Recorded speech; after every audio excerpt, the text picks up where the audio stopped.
Hello everyone. So we were covering the chapter Indian economy on the eve of independence and उस chapter में मैंने आपको बताया था हमें काफ़ी सारे सेक्टर्स कवर करने हैं जिसमें हम लोग ये देख चुके हैं कि आपका एग्रीकल्चर सेक्टर, प्राइमरी सेक्टर जिसको हम एग्रीकल्चर में काउंट करते हैं, एग्रीकल्चर की क्या सिचुएशन थी। सबसे पहले तो हमने देखा था इकोनॉमी की सिचुएशन क्या थी ओवरऑल, राइट। इकोनॉमी के बाद हमने सेग्रीगेट करा, हमने एग्रीकल्चर को सेपरेट पढ़ा, हमने देखा एग्रीकल्चर इकोनॉमी स्टैग्नेंट क्यों थी, हमने इंडस्ट्री पढ़ा, डी इंडस्ट्रियलाइजेशन का कंसेप्ट पढ़ा, हैंडीक्राफ्ट इंडस्ट्री क्यों डिके हो रही थी वो हम लोगों ने यहाँ पे देखा। उसके बाद हमने यहाँ पे आपका पार्ट देखा है जो आज भी हम कुछ चीज़ें देखेंगे। आज हम लोग जो देखेंगे वो हम लोग फॉरेन ट्रेड देखेंगे, इंफ्रास्ट्रक्चर पे हम लोग बात करेंगे, राइट, और ऑक्यूपेशनल स्ट्रक्चर पे बात करेंगे। इन सब टॉपिक पे हम लोग आज बात करेंगे। मल्टीपल टॉपिक हम लोग डिस्कस कर चुके हैं। हमने drain of India's wealth theory इसके रिगार्डिंग देखी थी, right, that was given by दादा भाई नौरोजी, उनकी बुक में उन्होंने इस थ्योरी को मेंशन करा है। हमने देखा किस तरीके से डिस्क्रिमिनेटरी टैरिफ पॉलिसी वो लोग फॉलो कर रहे थे, ये पार्ट भी हम लोगों ने यहाँ पे देखा। कौन फॉलो कर रहे थे? Britisher. We were the colony of the Britisher. तो ब्रिटिशर जो है वो हमारे सारे सेक्टर को कंट्रोल कर रहे थे। अब हम बात करते हैं इंफ्रास्ट्रक्चर की। देखिए इंफ्रास्ट्रक्चर चैप्टर हम लोग आगे डिटेल में भी पढ़ेंगे, ये वाला चैप्टर, जिसमें हम देखेंगे इंफ्रास्ट्रक्चर आपका फिजिकल भी होता है प्लस ह्यूमन रिसोर्स जो होते हैं, जो ह्यूमन बींग्स होते हैं, आप और मैं जो कंट्री की ह्यूमन रिसोर्स कहलाते हैं, ये भी इंफ्रा का पार्ट होते हैं। तो उस समय जब हम आज़ाद हुए 1947 और 2-3 सालों तक, जो 50 तक अगर हम देखें तो हमारी इंफ्रा की सिचुएशन कैसी थी ये देखें तो देखिए during the time of britisher, जब ब्रिटिशर यहाँ पे थे तो ब्रिटिशर बहुत सारी चीज़ें डेवलप तो कर रहे थे। जैसे कि अगर मैं बात करूँ रेलवे की, तो ब्रिटिशर ने 1853 में पहली रेलवे लाइन जो है वो इस्टेब्लिश की थी फ्रॉम बॉम्बे टू थाने। ये क्वेश्चन बिल्कुल आपसे पूछ सकता है, पहली रेलवे लाइन स्टार्ट की गई थी फ्रॉम बॉम्बे टू थाने। लेकिन ब्रिटिशर कोई भी चीज़ जो कर रहे थे, देखिए उन्होंने ही अपनी कन्वीनियंट के लिए की थी ताकि वो रॉ मटेरियल एक जगह से दूसरी जगह पहुंचा पाएँ, पोर्ट के पास तक पहुंचा पाएँ, सो दैट आगे उसको ले जाया जा सके। तो britisher were not doing anything for the welfare and benefit of the Indian. वो हमारे लिए, हमारे कंफर्ट के लिए, हमारे ट्रेड बढ़ाने के लिए, हमारी कंट्री की वेल्थ बढ़ाने के लिए नहीं कर रहे थे, वो ये सब कुछ अपने बेनिफिट के लिए कर रहे थे। तो यस, इंफ्रास्ट्रक्चर डेवलप हो रहा था but for the interest of the Britisher only. Roads भी वो बना रहे थे to mobilise the army, raw material, लोगों की कन्वीनियंस के लिए नहीं कर रहे थे काम। पोर्ट्स भी डेवलप कर रहे थे ताकि ट्रेड कर सके, ताकि रॉ मटेरियल यहाँ से ले जा सके और बाहर से फिनिश्ड गुड बना के यहाँ पे ला सकें।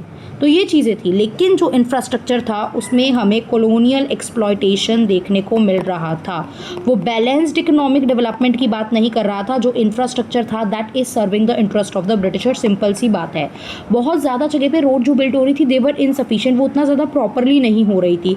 रेलवे जो थी वो सिर्फ कमर्शलाइज कर रही थी एग्रीकल्चर को। रेलवे लोगों के मोबिलिटी के लिए नहीं थी, it is just for the commercialisation of agriculture. Commercialisation of agriculture की वजह से जो फार्मर्स थे वो सिर्फ ऐसे प्रोडक्ट बना रहे हैं जिनको बाहर वो बेच सकते हैं और आपकी कंट्री में फेमाइन लाइक सिचुएशन जो है वो आने लगी थी। तो ये प्रॉब्लम थी। इसके अलावा जो इंडस्ट्री से रिलेटेड इंफ्रा था जैसे कि पावर, इरिगेशन, ये भी काफ़ी ज़्यादा हमें क्या देखने को मिला, हमें अंडर डेवलप देखने को मिला। So this was the situation of infrastructure on the eve of independence. Britisher ने कुछ इस तरीके से यहाँ पे हमारे इंफ्रा को छोड़ा था। इसके अलावा अगर हम लोग फॉरेन ट्रेड की बात करें तो फॉरेन ट्रेड से रिगार्डिंग मैं आपको मल्टीपल चीज़ें पहले ही बता चुकी हूँ। फॉरेन ट्रेड जो था वो मेनली आप ब्रिटेन के साथ कर रहे थे, मेनली ब्रिटेन के साथ हो रहा था क्योंकि हम ब्रिटेन की कॉलोनी थे। बट इसके अलावा कुछ अदर कंट्री जैसे कि चाइना, बर्मा, श्रीलंका, इस जगह पे भी हमें ट्रेड देखने को मिलता था। ये भी हमारे सेकेंडरी ट्रेड लिंक थे, राइट। अब यहाँ पे आप देख रहे हो फॉरेन ट्रेड की वजह से क्या हो रहा है कि डी इंडस्ट्रियलाइजेशन भी हो रहा है। फॉरेन ट्रेड की वजह से आप देख रहे हो कि आप क्या कर रहे हो, रॉ मटेरियल को एक्सपोर्ट कर रहे हो और इम्पोर्ट कर रहे हो सिर्फ किसको, फिनिश्ड गुड को। जैसे कि आप raw cotton, jute, indigo, opium, tea, beet, ये सब एक्सपोर्ट कर रहे थे और मैन्युफैक्चर्ड कॉटन के क्लॉथ, कैपिटल गुड्स, मशीनरी, ये सब आप इंपोर्ट करते थे। ये मैं फॉरेन ट्रेड के बारे में मल्टीपल टाइम आपको बता चुकी हूँ। इसी रीज़न से आपका क्या देखने को मिल रहा था, यही जो रीज़न है कि फॉरेन ट्रेड जो अनइवन था, आपका बैलेंस ऑफ ट्रेड जो था वो इक्वल नहीं था, पॉजिटिव में नहीं जा रहा था, आप इंपोर्ट ज़्यादा कर रहे थे कंपैरेटिवली। तो ये चीज़ है, इसी चीज़ को एक्सप्लेन किया गया था drain of India's wealth theory में बाय दादा भाई नौरोजी, जो मैंने आपको एक्सप्लेन भी करी है। राइट। अब इसी चीज़ को ध्यान में रखते हुए ये बोला जा रहा था कि आपको किस चीज़ पे फोकस करना चाहिए। आपको फोकस करना चाहिए इम्पोर्ट सब्सटीट्यूशन पे। फॉरेन ट्रेड की सिचुएशन तो हमें समझ में आ गई, but then there is a concept that is import substitution. Import होता है जब आप बाहर से कोई चीज़ मंगा रहे हो, तो अब आपको इम्पोर्ट को सब्सटीट्यूट करना है। देखिए, अगर आप इम्पोर्ट ज़्यादा कर रहे हो, अगर आप बाहर से चीज़ें ज़्यादा मंगा रहे हो, it means you are not self reliant. आप खुद इतने कैपेबल नहीं हो कि वो चीज़ आप बना पाओ, दैट्स वाई आप उसे बाहर से इंपोर्ट कर रहे हो। तो आप बाहर से इंपोर्ट करोगे तो अपना पैसा बाहर भेजोगे ना, तो इससे आपकी करेंसी की वैल्यू डिवैल्यू होती है, आपकी करेंसी की वैल्यू डिक्लाइन होती है। तो इंपोर्ट सब्सटीट्यूशन पे आपको फोकस करना चाहिए। तो import substitution is a strategy जहाँ पे कंट्री क्या करे, फोकस करे अपने एक्सपोर्ट बढ़ाने पे और इम्पोर्ट कम करने पे। सबसे पहली बात तो आप इम्पोर्ट कम करो, जो भी चीज़ आप इम्पोर्ट कर रहे हो try to produce it domestically, अपनी कंट्री में उसको प्रोड्यूस करो, राइट। अच्छा देखो, इम्पोर्ट कम कर दोगे तो यूज़ तो होगा ना उस चीज़ का, तो यूज़ कैसे करोगे? ऐसा तो नहीं है ना कि उसका यूज़ ही बंद कर दोगे, जो चीज़ ज़रूरत की है वो तो है। तो आप इम्पोर्ट कम करो and try to produce that goods domestically instead of importing them from abroad. तो आपको ये फोकस करना है और अपने एक्सपोर्ट को बढ़ाना है। मतलब आप एक तो सेल्फ रिलायंट बढ़ो और अपनी कंट्री की जो करेंसी की वैल्यूएशन है वो भी आपकी बढ़ेगी अगर आप एक्सपोर्ट भी बढ़ा दोगे तो। क्लियर? तो आफ्टर द इंडिपेंडेंस, जब इंडिपेंडेंस हुई, फर्स्ट और सेकंड 5 ईयर प्लान जो हमारे आए, जिन्हें हम आगे आने वाले चैप्टर में पढ़ेंगे, वहाँ पे इस चीज़ पे फोकस किया जा रहा था कि आप कोशिश करो कि क्या किया जाए कि डोमेस्टिक इंडस्ट्री जो है, डोमेस्टिकली प्रोडक्शन पे भी आप फोकस कर सको। इससे फ़ायदा होगा, आपकी डोमेस्टिक इंडस्ट्री को बेनिफिट होगा, उनका डेवलपमेंट होगा, आपका फॉरेन पे डिपेंडेंस कम हो जाएगा। जो आप बाहर की कंट्रीज़ पे डिपेंडेंट हो कुछ चीज़ों के प्रोडक्शन के लिए, कुछ चीज़ों के लिए, वो हो जाए कम हो जाएगा। प्लस एम्प्लॉयमेंट भी जनरेट होगी। अब क्योंकि एम्प्लॉयमेंट जनरेट हो रही है तो आपकी कंट्री में क्या होगा, आपकी कंट्री में ग्रोथ भी बढ़ेगी। और क्योंकि अब आप इंपोर्ट कम कर रहे हो, बाहर से कम मंगा रहे हो, खुद की कंट्री में ही बना रहे हो और खुद की कंट्री में ही पैसा रहेगा, तो आपका जो फॉरेन एक्सचेंज है, जो मैं भी बता रही थी, फॉरेन एक्सचेंज भी क्या होगा, सेव होगा, राइट। और आपकी इकोनॉमी सेल्फ रिलायंट तो बनेगी ही बनेगी, वो तो एक मेजर डायरेक्ट पॉइंट है ही है, right. So this is the concept of import substitution. Produce at home what you used to import. जो भी आप import करते हो उसको अपनी खुद की होम कंट्री में ही आप क्या करो, प्रोड्यूस करो, राइट। इसके अलावा यहाँ पे इंफ्रास्ट्रक्चर हमने देखा, फॉरेन ट्रेड हमने देखा। Then there is a topic of occupational structure. देखो, डेमोग्राफी मैं आपको बता चुकी थी प्रीवियस क्लास में, राइट। डेमोग्राफी यानी कि पॉपुलेशन की study, birth rate, death rate, infant mortality, life expectancy, ये हम बात कर चुके हैं। अब ये लास्ट टॉपिक है इस पर्टिकुलर चैप्टर का, that is occupational structure. Occupation होता है आप किस काम में इंगेज हो। अब ऑक्यूपेशन यहाँ पे जनरली हमारी इकोनॉमी में 3 टाइप के होते हैं। प्राइमरी, या तो आप एग्रीकल्चर या एग्रीकल्चर रिलेटेड एक्टिविटीज़ में इंगेज हो। सेकेंडरी, या तो आप इंडस्ट्री में इंगेज हो, या फिर टर्शरी, राइट, या फिर आप सर्विसेज में इंगेज हो। तो एट दैट टाइम, अभी हम चैप्टर पढ़ रहे हैं on the eve of independence, तो उस समय इंडिया का 70 to 75% of the population were dependent on the agriculture. Industry में सिर्फ 10% था, क्योंकि मैन्युफैक्चरिंग वगैरह इंडिया में उतना ज़्यादा था ही नहीं। मॉडर्न इंडस्ट्री तो बिल्कुल ही नहीं थी। हाउस होल्ड इंडस्ट्री यहाँ देखने को मिलती थी। सर्विसेज में 15 से 20% लोग हमें देखने को मिलते थे।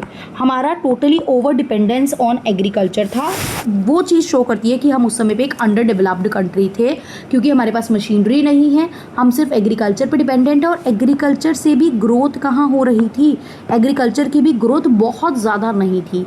वो हमने पढ़ा स्टार्टिंग में कि वाई द हमारी जो एग्रीकल्चर इकोनॉमी थी वो स्टेगनेंट थी। शुरू में ही हमने उसके रीजंस पढ़े हैं, राइट। हमारा जो डिपेंडेंस था एग्रीकल्चर पे, हम ओवर डिपेंडेंट थे एग्रीकल्चर पे, और रीजनल वेरिएशन बहुत ज़्यादा हो रही थी। जैसे कुछ एरिया बहुत ज़्यादा इंडस्ट्री पे डिपेंडेंट थे, वो तो इंडस्ट्री वहाँ डेवलप हो रही है, और कुछ जगहों पे एग्रीकल्चर बहुत ज़्यादा डोमिनेंट है।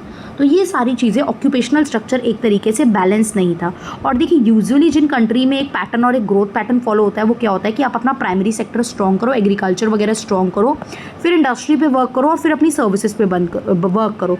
बट इंडिया में over the period of time, ये तो चैप्टर सिर्फ उतने ही टाइम की बात कर रहा है, बट आगे भी हम पढ़ेंगे, over the period of time जो एक शिफ्ट देखा गया है, वो हम सीधा जंप करें प्राइमरी से टर्शरी में। आज की डेट में भी आप देख रहे हो हम सेकेंडरी सेक्टर में स्ट्रगल कर रहे हैं कि हम लोग हर चीज़ मैन्युफैक्चर करें।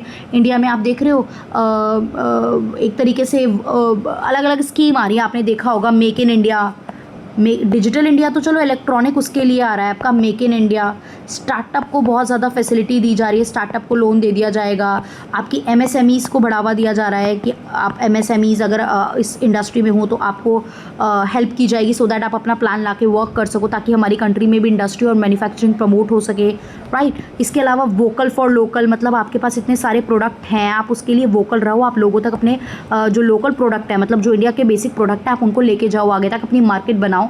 तो ये सारी चीज़ें जो हैं ये क्या की जा रही है, किस लिए की जा रही है, ताकि इंडिया का मैन्युफैक्चरिंग सेक्टर स्ट्रॉन्ग हो सके। अभी भी उतना स्ट्रॉन्ग हमारा मैन्युफैक्चरिंग सेक्टर नहीं है, we are not producing each and everything, हम सारी चीज़ें अभी खुद से नहीं बना पा रहे हैं, वी आर डिपेंडेंट, हम बहुत सारी चीज़ों के लिए बाहर की कंट्री पे आज भी डिपेंडेंट हैं, और हमारी फॉरेन करेंसी की वैल्यू जो है वो बहुत सी कंट्री करेंसी के कंपैरिजन में अभी भी उतनी स्ट्रॉन्ग नहीं है। So we need to work on that and we are working on that, right. तो अगर अब हम बात करें, सम अप करके कंक्लूड करें कि on the eve of independence India का इंफ्रास्ट्रक्चर जो था वो पुअर था, जो कि टोटली कॉलोनियल नीड के हिसाब से डिज़ाइन था, जो सिर्फ कॉलोनियल इंटरेस्ट को यानी ब्रिटिशर के इंटरेस्ट को सर्व कर रहा था। आपकी जो एग्रीकल्चर थी वो स्टेगनेंट थी, हमारा जो फॉरेन ट्रेड था वो डिस्टॉर्टेड था, यानी आप सिर्फ एक्सपोर्ट करते थे रॉ मटेरियल को और फिनिश्ड करते थे फिनिश्ड गुड को। ऑक्यूपेशनल स्ट्रक्चर भी इम्बैलेंस्ड था, प्राइमरी सेक्टर में ज़्यादा लोग इंगेज थे और उससे इतनी इनकम भी नहीं थी, मेजॉरिटी जो थे वो लोग लो प्रोडक्टिव एग्रीकल्चर में इंगेज थे, राइट। तो स्टैगनेंट, कॉलोनियल और हमारी एक डिपेंडेंट इकोनॉमी थी अगर हम सम अप करें तो, राइट। डेमोग्राफी की बात करें तो जो डेमोग्राफिक इंडिकेटर्स होते हैं वो भी कोई अच्छी पिक्चर प्रेजेंट नहीं करते थे। हमारे demographic indicators, birth rate, death rate, life expectancy was not good, right, ये भी अच्छे नहीं थे, ये शो करते थे कि हमारी इकोनॉमी एक अंडर डेवलप्ड इकोनॉमी है। इंडस्ट्री जो थी वो मॉडर्न इंडस्ट्री तो थी ही नहीं, मॉडर्न इंडस्ट्री थी ही नहीं, और उसके साथ आपका हैंडीक्राफ्ट का भी डिके हो रहा था। हम ट्रेडिशनल पे डिपेंडेंट थे लेकिन हैंडीक्राफ्ट का भी डिके हो रहा था, हैंडीक्राफ्ट इंडस्ट्री का, जिसके रीज़न मैं आप लोगों को ऑलरेडी बता चुकी हूँ। क्लियर। सो अभी एक तरीके से इसको आप यूनिट मानिए, चैप्टर मानिए, वट एवर, बट अपने सिलेबस के अकॉर्डिंग हम लोग आपका एक topic that is Indian economy on the eve of independence complete कर चुके हैं, on the eve of independence complete कर चुके हैं। अब in the next part we will cover the Indian economy from 1950 to 1990। Clear. So next में हम लोग 1950 टू 1990 स्टार्ट करेंगे। बाकी जो लाइव क्लासेस चल रही है, लाइव क्लासेस में हमारे चैप्टर एज यूजुअल जो है वो चैप्टर पे हम लोग वर्क करेंगे, जो national income and numerical part वाले टॉपिक है, that we will cover over there. Okay, so या कोई डाउट होगा तो आप लोग व्हाट्सएप ग्रुप पे इस चैप्टर के रिगार्डिंग जो डाउट है वो क्लियर कर सकते हैं। So that's all, and we are done with this whole chapter. Thank you everyone.